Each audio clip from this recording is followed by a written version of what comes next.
Hello, and welcome back to Sustainability in Your Ear, the podcast conversation about accelerating the transition to a sustainable, carbon neutral society. I'm your host, Mitch Ratcliffe. Thanks for joining the conversation today. It's been a while. We've been trying to process all the changes going on in the world and think about what our mission is going forward. And that, let me tell you, is to continue to push the case for sustainability, for regeneration in everything we do as a society.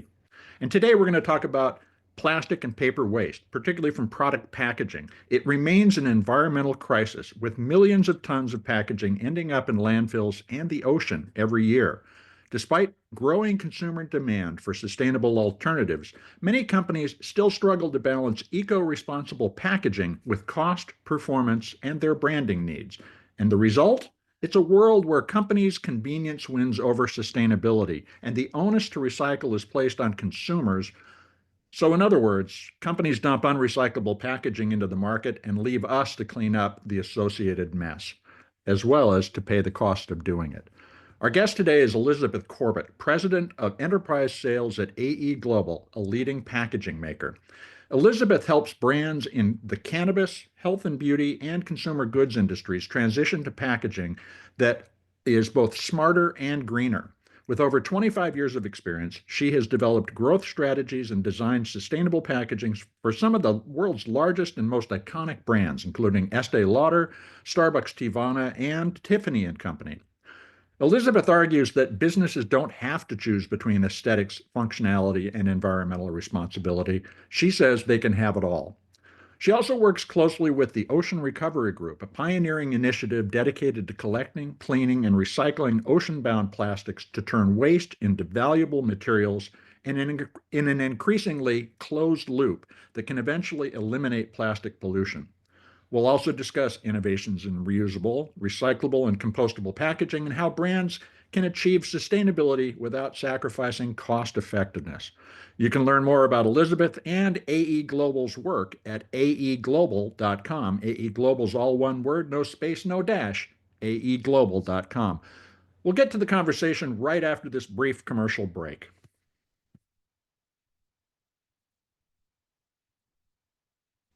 Welcome to the show, Elizabeth. How you doing today? I'm great. How are you? Doing well. Thank you for joining us. We've talked a lot about sustainable packaging on the show, and I was really impressed with what AE Global has done. Can you tell me, as a big picture question to start this conversation, what do you see as the biggest challenges that brands face when trying to transition from a less sustainable to more sustainable packaging? Um, I think everybody's afraid it's going to cost a lot. I Hmm. think that's actually probably everybody's biggest fear.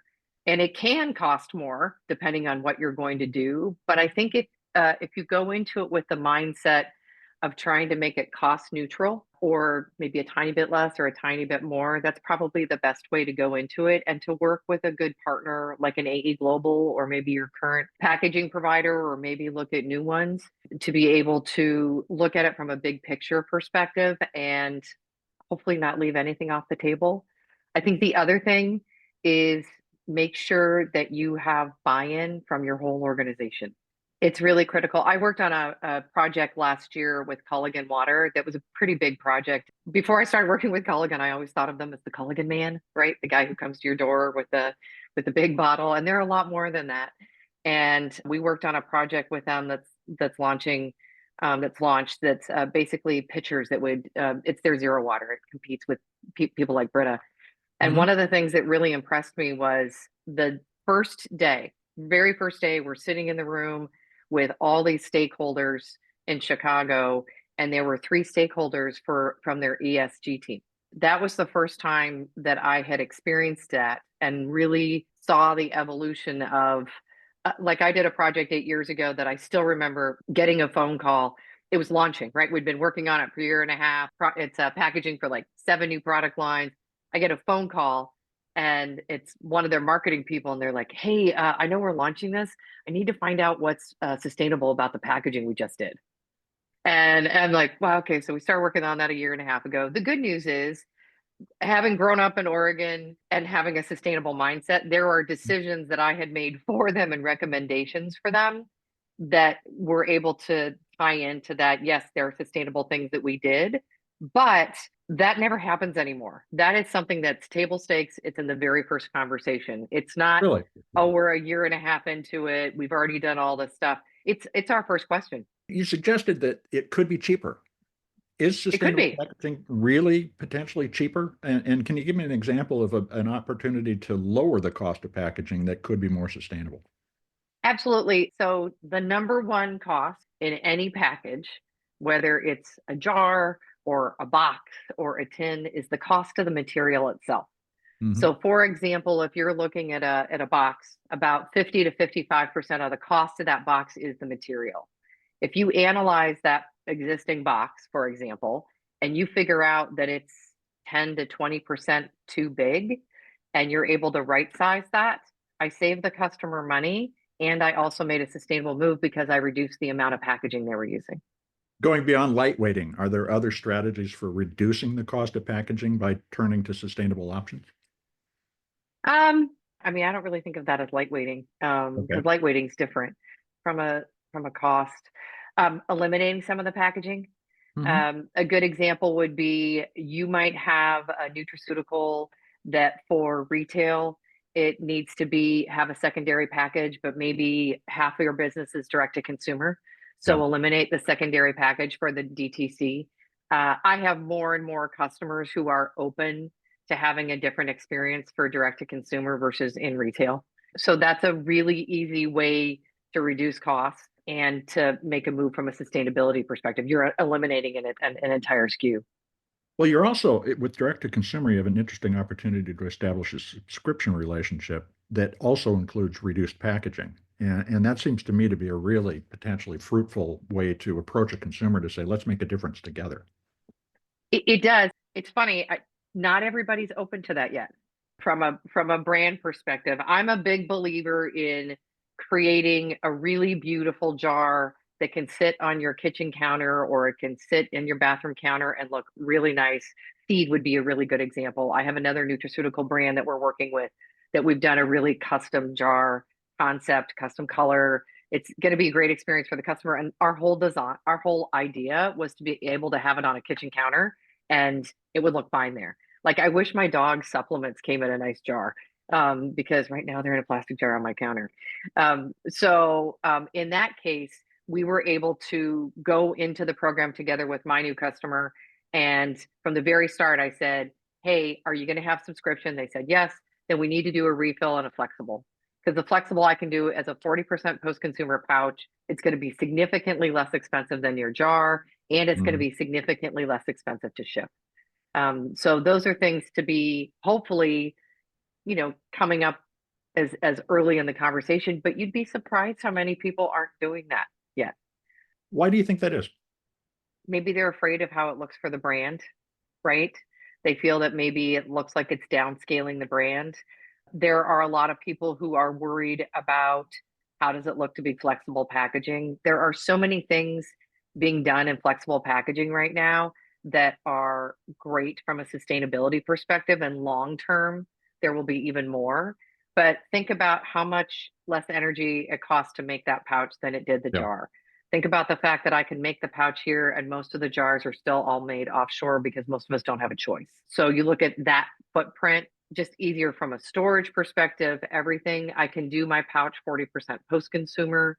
Long term, we will have better recyclable options and long term, better compostable options. And a lot of that comes down to when you asked your first question, I actually think one of the biggest struggles that we all face is the fact that in the US, our whole recycling composting system is very complicated and doesn't work well. Fragmented at best. That's a really nice way to put it. And when we had talked about the fact that I live part time in Seattle and part time in South Florida. And one of the greatest things in Seattle is I can compost and I can recycle Yeah. almost anything, right?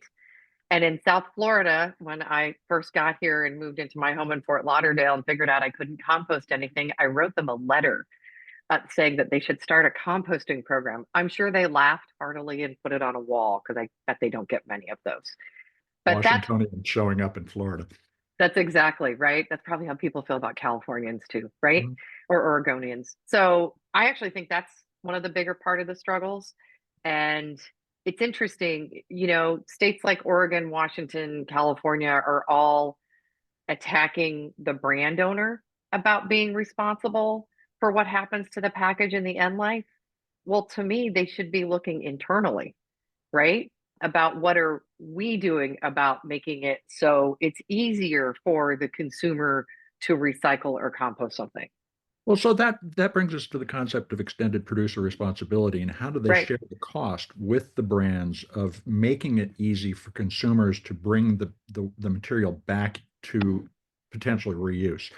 How do you see the evolution of EPR over the course of the next decade, particularly in this strange political environment we're in? Do you believe that brands are ready to co-invest to make the economy circular?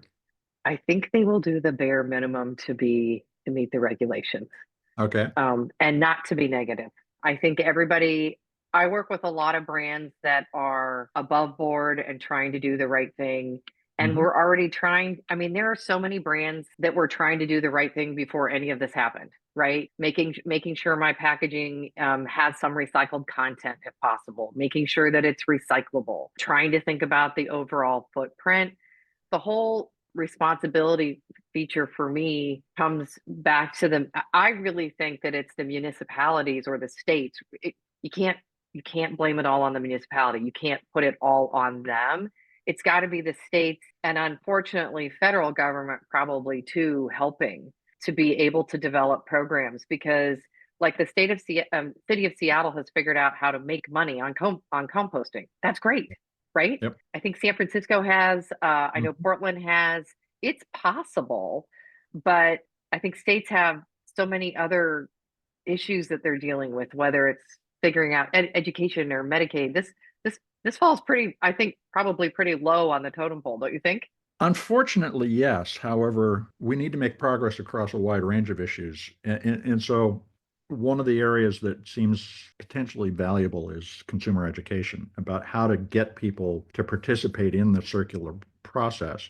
But what you're saying earlier too brings us back to this whole question of design and storytelling. And you've done a lot of work with, very high-end brands. What's the secret to balancing luxury and sustainability and responsibility in a story that you present to your consumer about why this product and its packaging is most sustainable? So I've worked with some amazing brands. I worked with Tiffany when we were converting the paper that they use for their bags and their boxes to 50% post-consumer. And that was a big step. That was Yeah. huge. And something they decided to do at the time, which I think is thoughtful, is if you're already going to make a change, what else do you want to change? And in their case, Mhm. we helped them change the pattern on that paper for only the third time in their entire history. And that company is more than 150 years old.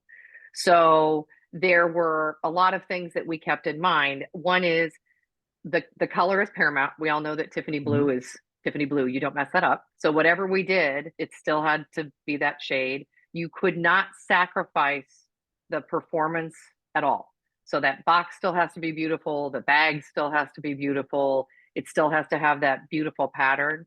And it was funny, they started this path because, and this is still not universal, but many states had put through that if you were going to have bags, they had to be recyclable, they had to be a certain percentage post-consumer. At the time, the highest post-consumer amount was somewhere between 25 and 40. And they said, well, let's do 50. And it was a great process. It took us about a year. Just for anybody who knows, almost every high-end shopping bag is actually made by hand.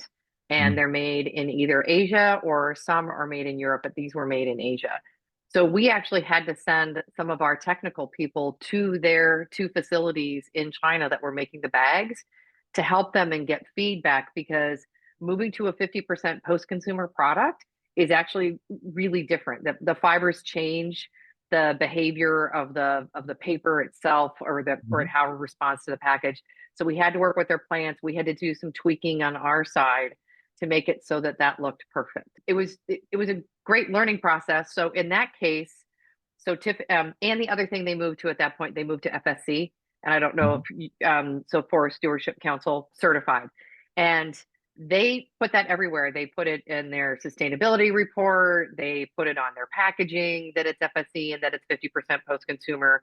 I like the fact that they put it in everything. You could have decided to only put it on the bag and not the box wrap, and they decided to do it everywhere as part of the sustainability direction. Did they make that part of the story of shopping at Tiffany, though? I don't know about that. I know it's on everything. Hmm. It's part of the story of Tiffany. If you go to their website, they are about sustainability and they do talk about it. And this is part of the overall story. They still lead with luxury. I think that I've worked with Starbucks a lot too, Hmm. and they have done a good job of talking about sustainability in everything they do. And whether it be cups, whether it's packaging that I've done that for them before, whether it's moving all of their gift cards from plastic to 100% paper. I don't even know if you know that, but a lot of people pick up a gift card at Starbucks and they have no idea that it's paper. And that's part of their sustainability story. You can't lose function. It still has to, speak to the story. I think it's okay to lead with luxury or lead with your brand and make the sustainability part of the story. Absolutely. In fact, it just becomes one of the scaffolding pieces of that story, but a critical one and one that you can expose subtly, like on the message, this bag 50% post-consumer and FSC. And so, that's really the challenge is how do you knit your story appropriately for the audience that you're going to present it to? And that doesn't always mean hitting them over the head with the fact something's sustainable, but reinforcing the value because it's sustainable. Absolutely. I'm working with a new brand that I just met with for the first time yesterday, Hmm. and it's a cool new product. I can talk about it because it's called the Can Cooler. It's actually all made here in Florida. It's 100% stainless steel, and it's designed to bolt onto like a Yeti to help Hmm. people remember. It's got a little garbage bag that's part of it. It's all sustainable, and that way you can put your cans or whatever is in there. And he explained to us how sustainability was part of his thought when he started making the product. And when we were talking to him, everything that we were talking about was had to be 100% recycled, had to be 100% recyclable, had to be something. It's going to be something that we're actually going to end up making 2 hours from where he's making his product. So everything about it, we're trying to be thoughtful in terms of the sustainability statement. And it's part of what his product is. But when you see his product eventually on a shelf, like at Shields in Wisconsin, Hmm. I don't necessarily know if you're going to go, oh, that's sustainable, but it's part of his story. There's a lot of lessons in this conversation, but we have to take a quick commercial break. We're going to be right back.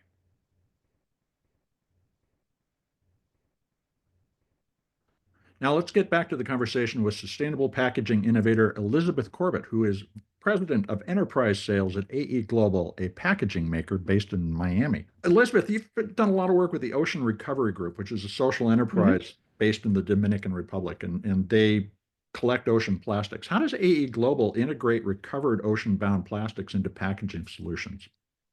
So we're actually one of the owners of Ocean. I was in the room when they decided to do it almost 4 years ago, which I'm so lucky that I was part of that conversation. The reason, in case anybody wants to know, the reason it's in the Dominican Republic is the Dominican Republic has the most amount of garbage of any country in the Caribbean, which I had no idea. Is that Um, because we export garbage to them, or are they producing that garbage locally? It's two things. Really? We are not exporting garbage there. That would be terrible. One is part of the jet stream, unfortunately, just ends up getting a lot of stuff on the beaches there. The other thing is, and this is kind of weird, I raised my hand in the room as we were talking about building this facility for gathering and processing what would have been ocean bound plastic. I said, well, what happens when we get it all, right? What happens Hmm. when we clean it all up? And they laughed at me. And they said the problem is that a deep frying food is the primary cooking process for residents of the Dominican Republic. And it all comes in big plastic jugs. So it's kind of unfortunately a never ending resource. So, what we do in that facility is we're gathering, processing, sorting what would have been ocean bound plastic. We bring it to Miami. Interesting, it's the only facility of its sort in the Western Hemisphere. There are other locations that are doing ocean bound plastic, but it's all in places Yeah. like Malaysia, Indonesia, all Southeast, which is great. But a lot of times when you're bringing stuff in from that's ocean bound plastic, it's already coming at, thousands and thousands of miles, which Right. for me ends up being not a great part of the process. I don't feel good about that. So we are able to use this material to make certain kinds of packaging. For example, AE Global is quietly probably the largest supplier of custom packaging for the cannabis industry. Mm-hmm. So we have a product called Easy Lock, where we're able to make a tray that's part of this child-resistant packaging, and it's all made from ocean-bound plastic now. And it's also fully recyclable. So not only is that, but we work with Repurpose Global to also provide a full offset for that, to offset that. And they utilize those funds for trying to get other areas to use ocean-bound plastic. And ocean-bound plastic there's a lot of things you can't use it for. Sure. So if it has anything with a really complicated, like living hinge, if you will, Mm-hmm. it's very difficult to work. It's just like paper when you think about it. The fibers just aren't as strong. Right. It's it's also not good for things like food grade. What it Mm-hmm. is great for are something like, I know that they're working on converting all of the Windex bottles to ocean-bound plastic. That is a Mm-hmm. perfect use for ocean-bound plastic, right? So it's I don't know, I think that makes sense. It does. And of course, the question about what you can use recovered materials for is going to be different for every package. The You question. can also use it for things like furniture. Mhm. It Right. has a lot of other uses. The difficulty with plastics as a whole, I mean, ocean-bound plastic being part of it, but at this point, you can't reuse it full circle for the same item that it came from. Right. And that is the most difficult thing. So that's why, flexible products, can't be recycled to another flexible product that has food. So the cannabis industry is an interesting case study because they Mhm. started in the era of sustainable packaging. Do you see the industry having, growing from that clean slate, done a better job of both providing a recyclable option and lowering the overall impact of packaging? Overall, I would say yes. How I so? think the majority of packaging that we make for the cannabis industry is either recyclable, recycled, right sized. Overall, I think that when the cannabis industry first really started going, let's say 12, 15 years ago, and I'll use California as a good example, you Mhm. had some crazy packaging that was beautiful. It was beautiful, absolutely beautiful, but really, really overpackaged. Yeah. And that is gone. And it's gone honestly mostly because of cost. The one thing that I think is an area of opportunity in the cannabis industry to reduce waste would be the requirement for child resistant packaging for inhalables. I just don't think it makes sense. We don't require child resistant packaging for cigarettes, but we require it for vape pens, you require it for cartridges, you Mhm. require it for pre-rolls. Now, not every state does. Michigan does not. I think you should have child resistant packaging for edibles. That's scary and you don't want your kids getting into it or Right. your dog or whatever. But if your child decides to break in and eat pre-rolls, I think you have a bigger problem because that means that they're going to get right. Um, so I think that there are ways for the industry to address that. Part of the problem in the cannabis industry too, and this is a big waste, is Mhm. that every state does their own thing because it's not legal federal. And the Yeah. states don't talk to each other. We keep telling them they should, but they don't. And so everybody has their own requirements. So packaging that works in Washington isn't going to meet the regulations in Missouri, isn't going to meet the regulations in California. And so as a brand, you are forced to create specific packaging for each one of those states. That's a big waste. Our federal system can be completely crazy sometimes, but what have you learned from cannabis that you've been able to take to other industries and say, you could do this and it wouldn't be a heavy lift and it might even save you money? I don't necessarily think it would save you money, but it is Okay. interesting that you have states that are requiring post consumer content. Hmm. So, New York, for example, requires 25% post consumer content in any plastic packaging. Hmm. Well, I don't know, you could make that national, Yeah. right? I mean, you could, and it wouldn't be hard. I mean, the only thing that people would get scared of is whether or not there's enough, recycled content, Hmm. which it's like anything. People keep asking me to be able to put hemp in paper, for example, Hmm. or in different packaging. The problem is it's very, very expensive because there's not much of a resource for it yet. The price of hemp will go down as it's more industrialized, as I have more options.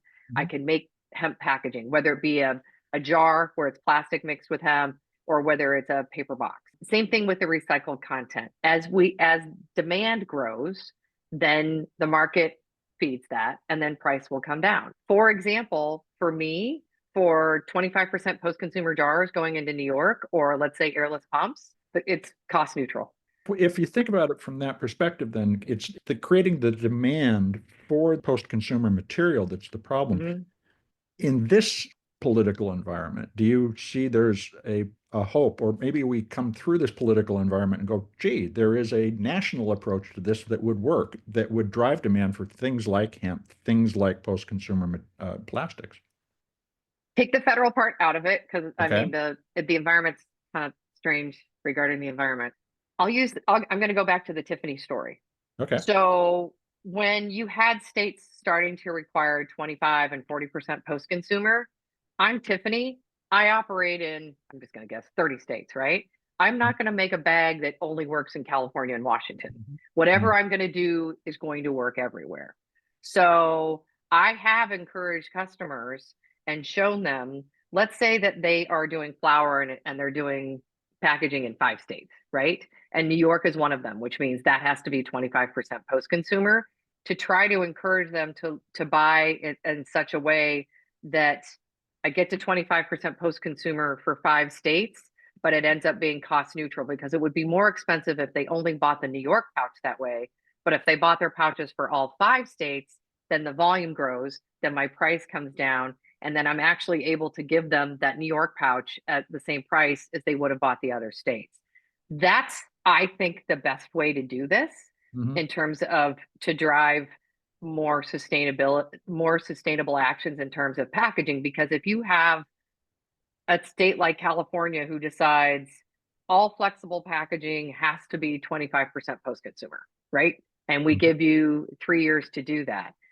If I'm a cracker brand and I'm in 50 states, I'm just going to use the same packaging for everywhere, right? And you've given me a couple of years to do that. Those kinds of actions will drive more sustainable packaging everywhere. And we've already done it. It happened on the shopping bag front. You just have to give people enough time to figure it out. You have to give all of us enough time to fill the supply chain to make sure that we have enough film, and that works. What about global standards? The EU has the anti-deforestation requirements, which require post-consumer materials in a lot of paper products. Correct. Is support for those global standards potentially the best way for brands to drive the price of these sustainable alternatives down? The paper part's hard only because we've been working with post-consumer fiber now for over 30 years, and it's improved significantly. So I still remember the first 100% post-consumer sheets looked pretty bad. I mean, there was like chunks coming out, or it didn't print well. It's funny how we've all evolved. Now you have just even in the United States, you have great recycling streams. You have great options for 100% post-consumer paper.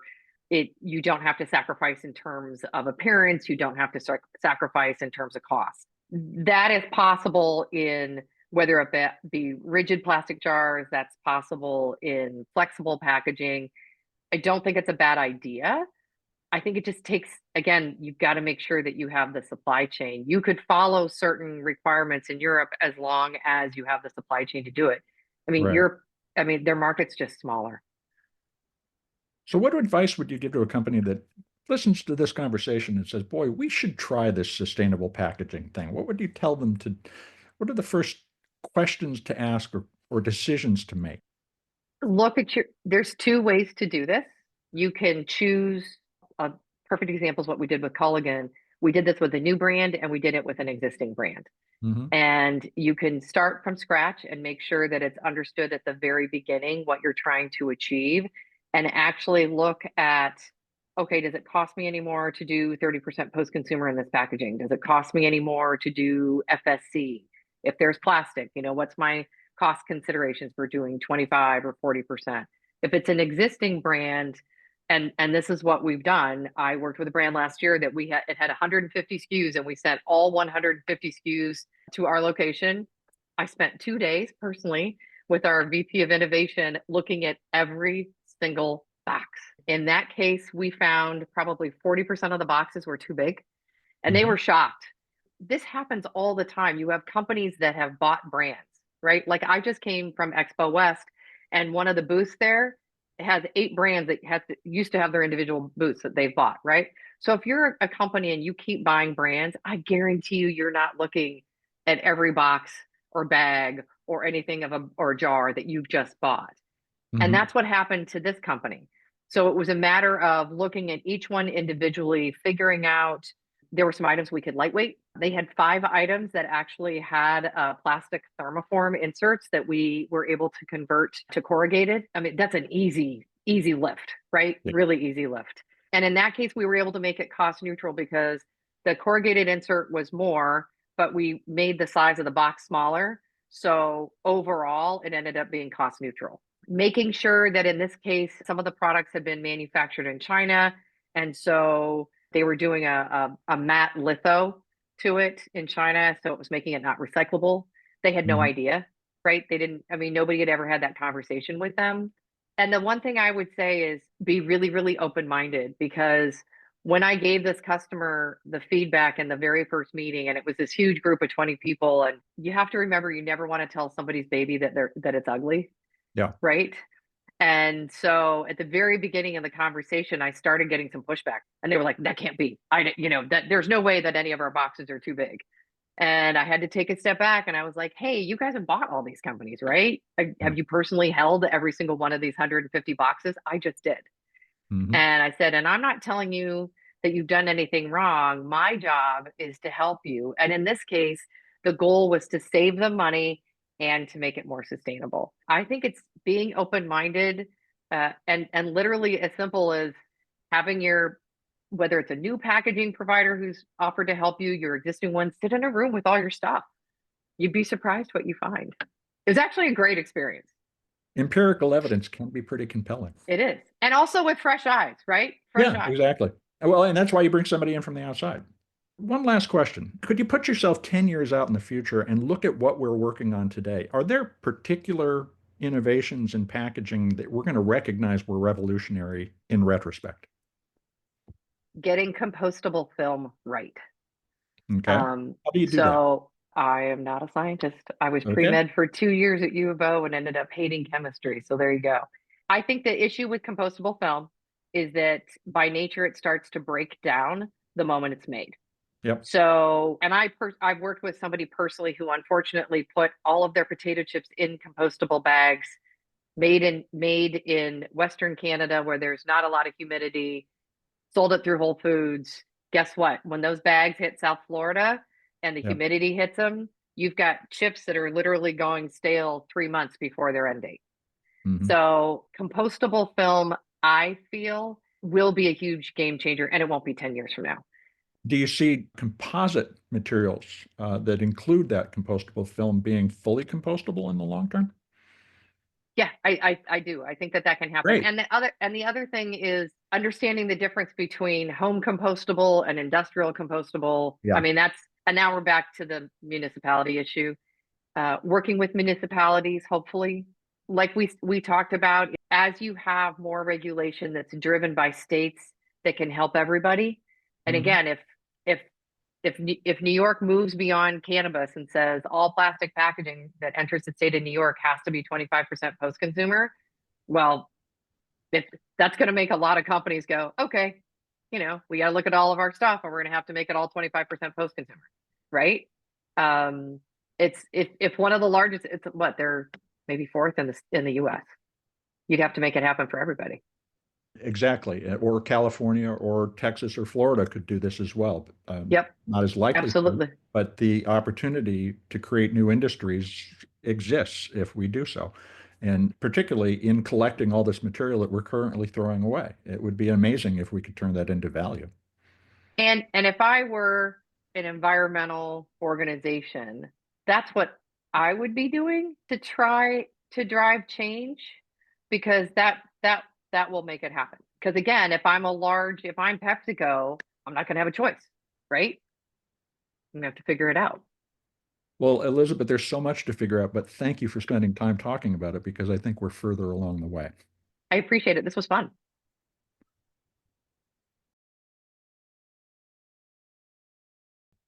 You've been listening to a conversation with Elizabeth Corbett, who is president of enterprise sales at AE Global, a packaging innovator that works with some of the world's top brands to reduce the environmental impact of their packaging.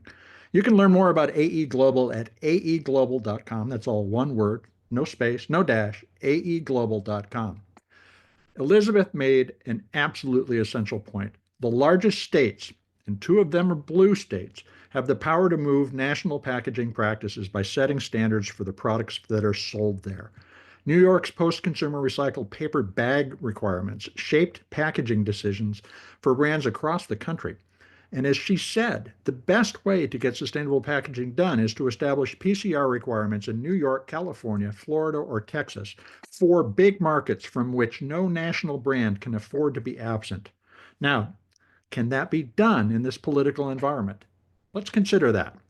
If anything, we're being told by the administration that states and the market are in charge. Well, okay, let's just take that at face value. If a state like New York or California wants to require packaging be recyclable, or if consumers demand that they want recyclable packaging and that they want companies to help upgrade the recycling system to handle more materials, then let them decide. Don't tell them what to do. Let them make the choice that you're talking about. That's the freedom that we want. You may say it's not fair for California to set higher standards, such as for tailpipe emissions, but if you believe states, not the federal government, should lead, then pick your lane and let California take the risk that Coke, Pepsi, Unilever, Procter & Gamble, Ford, Chevy, and all the automakers might move out of the country, just abandon the shoppers in those states. Let the states decide and let consumers choose sustainability. It's better than allowing ideology to dictate how we all live, because this is the United States, not some authoritarian backwater. Freedom means choice, so let's start choosing sustainability. That's the conclusion that we reached here at Earth911 as we watched the events following the inauguration. Okay, if the market rules, let's use market power to take the world in the direction of sustainable, regenerative products with packaging that can be easily recycled in any community. That, folks, is the jujitsu move that we can use to counter the anti-environmental dictates of the new administration. So, would you share this or another episode of Sustainability in Your Ear with a friend? We've got more than 500 episodes with 500 approaches to sustainable business and living for people to dig into, learn from, and act on. Writing a review on your favorite podcast platform will help your neighbors find us because, folks, you are the amplifiers that can spread more ideas to create less waste. Please tell your friends, your family, the coworkers that you see every day, the people you meet on the street, that they can find us on Apple Podcasts, Spotify, iHeartRadio, Audible, or whatever purveyor of podcast goodness that they prefer. Thank you for your support. I'm Mitch Ratcliffe. This is Sustainability in Your Ear, and we will be back with another innovator interview soon. In the meantime, folks, take care of yourself, take care of one another, and let's all take care of this beautiful planet of ours. Have a green day.